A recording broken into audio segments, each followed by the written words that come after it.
Happy Tuesday, everyone. I have been asked to do a little more specific of a diagram or something on how I create this beautiful curved neckline in my sweaters. It's how I do the German short rows. And some of you weren't quite sure what I meant when I mentioned it a couple of weeks ago. I'm going to try to put together a video here and hopefully, cross my fingers, hopefully it'll work out. So I'll explain it, and then I'm going to turn my camera and do a overhead shot, and hopefully that will help you guys. So let me just tell you here. So let's say I have 100 stitches on my cast on, okay? And you work whatever your ribbing is, and so 50 stitches is your midway point, right? So what I'm going to do when I do my German short rows, which you start in the back, right? So you work around, I'm going to go about 6 stitches fewer than that halfway mark. So I'm going to put a marker here to mark my halfway mark, but put a different color than you use for your beginning and end of round so that you don't confuse them, especially if you're new at doing this. And so you've got your marker there, and go 6 stitches fewer than that center front marker. And then work all the way around the back, and you'll do the same on this side. You'll come on this side of your German short row, and again, 6 stitches fewer than that halfway mark here. And then you work back around. And as you come to the front again, here is your 6 stitches fewer than center front of round. I'm going to go 4 stitches fewer, okay, which is 10 stitches from that center front. Work my way around, and same thing on this side. I'm going to go 4 stitches fewer than the first 6 stitches from center of round. So again, it's 10 stitches center of round. So every time I go back and forth, I'm going to work 4 sets, right? 4 sets meaning you're working one side and then the other. I will always go 4 stitches fewer than the German short row double stitch that you create coming around. Okay, I hope that makes sense. So now, okay, here is my little demonstration. I hope this works out. This is kind of fast and furious, so bear with me. I have drawn our circle, and let's just say there is a total of 100 stitches here on your needle. You have worked your ribbing, your neckline ribbing, and now you are instructed to work some German short rows. Now sometimes German short rows will be worked. You might go 10 stitches and then work your way and go 10 stitches on this side, then come back and do 15 stitches and then 15 stitches and then 20 and 20. And then, so most of your German short rows stay at the back, the very, very back of the neckline. I have found that quite often, at least for me, this results in a sort of oblong neckline.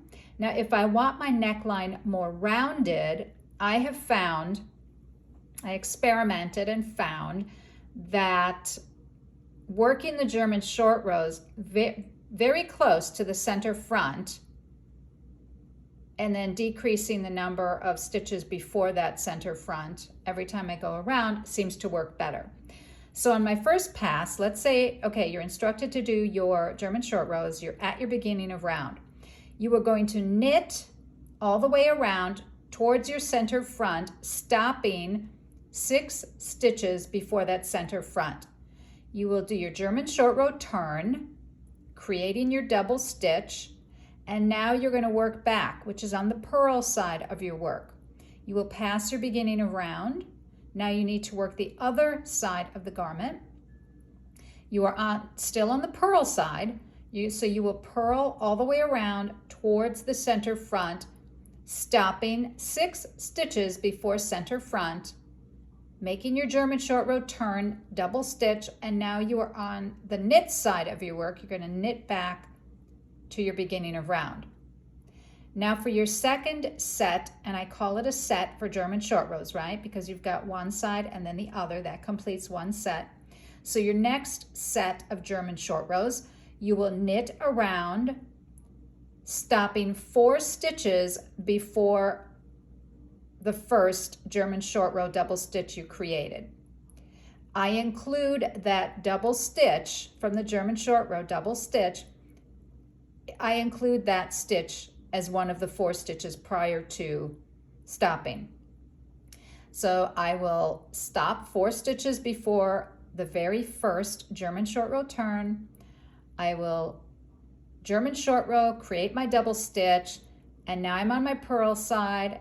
I'm going to work my way back on the purl side, finish my beginning, past my beginning of round, continue purling all the way around, and again, I'm going to stop 4 stitches before that very first German short row double stitch. I will turn, creating my double stitch, German short row turn, double stitch is created. Now I'm on the knit side. I'm going to knit back to my beginning of round, and then I'm going to start again. So I'm going to do my 3rd set of German short row turns. And again, I'm going to knit around, stopping 4 stitches before the very last German short row turn. German short row turn creates your double stitch. You will be on the purl side. You work your way back, still on the purl side. Again, continue around, stopping 4 stitches before the very last German short row turn double stitch. And you're going to knit back and do that again. Typically, there are either 3 or 4 sets of German short rows. It depends on the pattern. It depends how much you want to lift up the back of your neckline.